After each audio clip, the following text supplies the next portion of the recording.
Ayan. Umagang kay ganda po. Ayan. So, still available po muli ang ating fresh lettuce. Ayan po ang aming mga fresh lettuce. Ayan. Available pong muli ito from Monday to Friday. Ayan. So, kung gusto nyo pong mag-avail, mag-message lang po kayo dyan sa comment section or i-PM nyo lang po ang inyong lingkod, ang Maestro Panaderong Gala. Ayan po. Ayan. Di nakakasawang tingnan. Ang sarap po sa mga mata. Kapag kaganito po ang iyong makikita. Still available pa rin po ito ang aming fresh lettuce. Ayan po.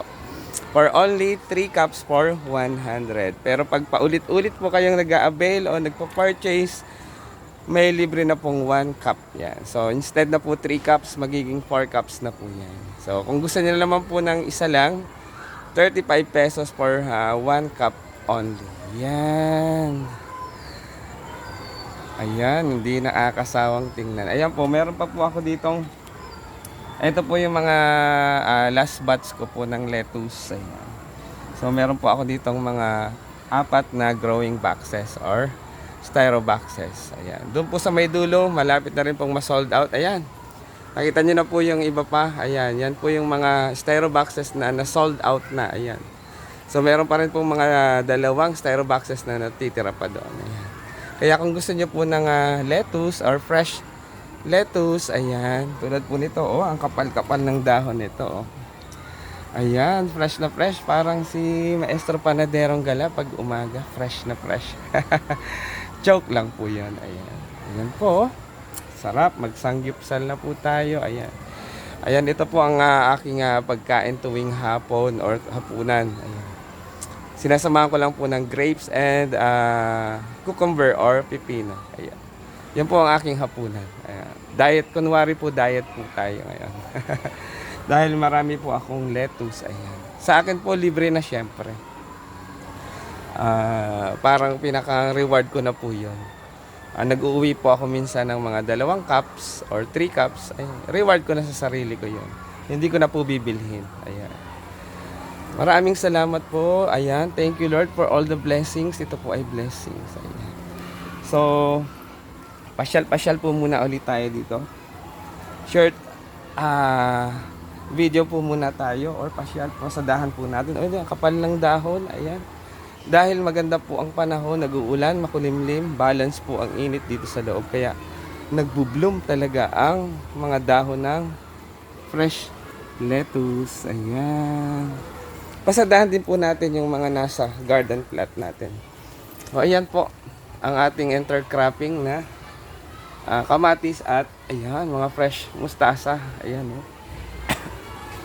Ayan. Medyo inuubo po ang inyong lingkod. Ayan. So, ayan po, may mga eggplant. Ayan. Then later, tataniman ko po yung pagitan niyan. Tulad po nun, intercropping. At ito po, sumisibol na ang mga Chinese kangkong. Ayan, ito po, oh. Sumisibol na siya. Nung isang linggo ko lang po siya itinanim. Ayan. Kung mag-aadobo tayo ng kangkong, ayan po, pwede. Ayan.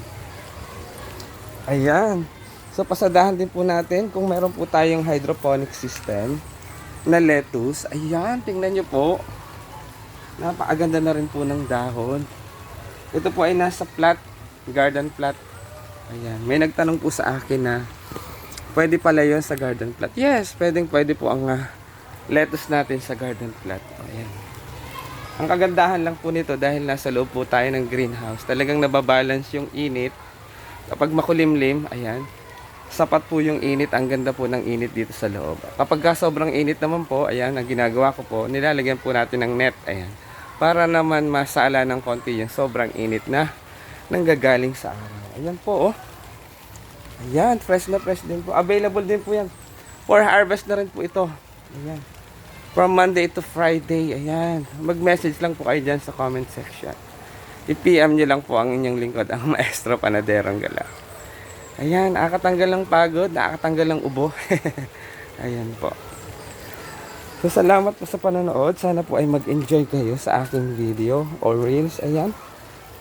Hindi lang po petsa, hindi lang po mustasa, kamatis, iba't ibang uri ng gulay ang matatagpuan po dito sa aming gulayan sa Parel. Tulad po nito, ang kapal ng dahon ng pechay.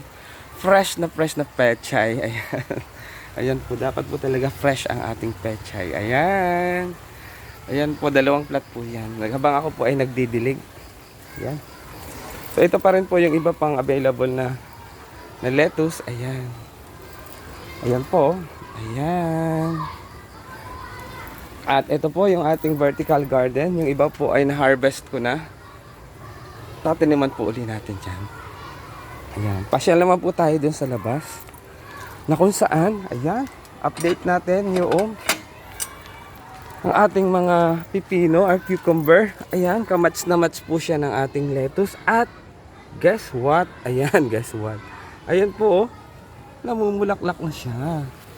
Wow. Ayan, namumulaklak na po siya.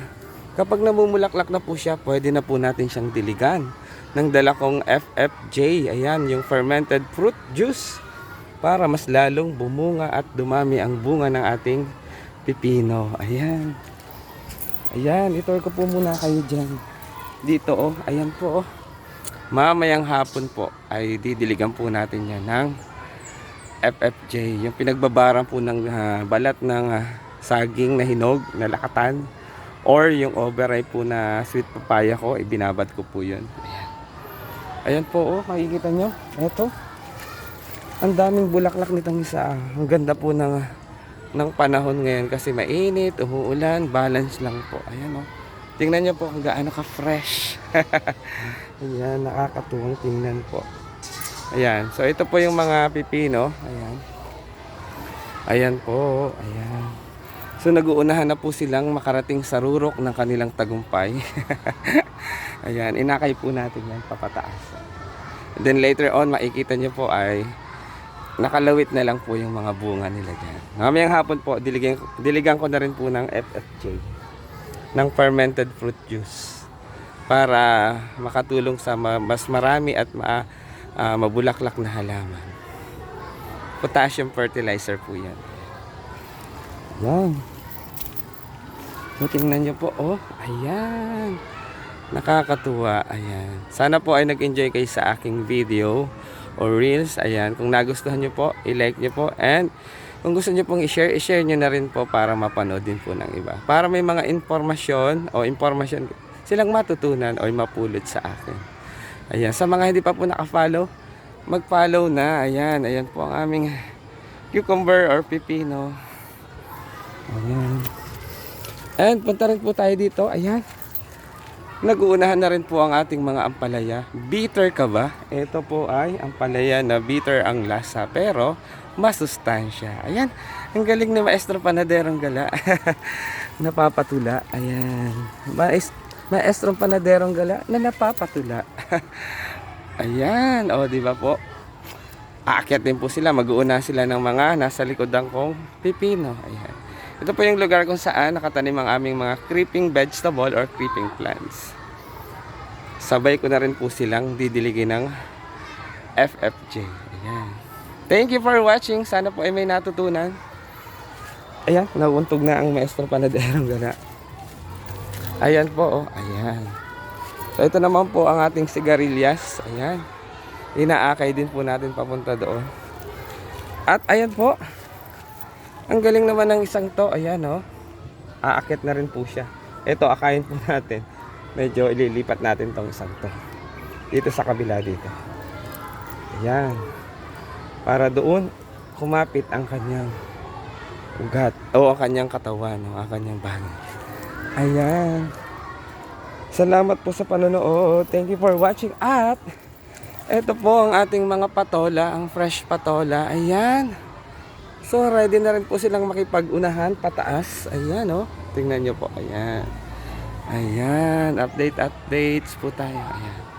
So, maraming salamat po sa panonood. Sana po ay nag-enjoy. At bukod sa lahat po ay may natutunan. Muli, ito po ang inyong lingkod, ang Maestro Panaderong Gala, na nagsasabing magandang umaga, magandang buhay. Stay safe po tayong lahat. At huwag po tayong makalimot na magpasalamat sa Panginoon sa anumang mga biyaya na ating natatanggap. material man o di material. Ayan. Yung magandang kalusugan po, ito po ay napakalaking biyaya mula sa Panginoon. Muli, po ang inyong lingkod, ang Maestro Panaderong Galan, nagsasabing, thank you for watching, i-share na yan at mag-follow na. Ayan, God bless us all.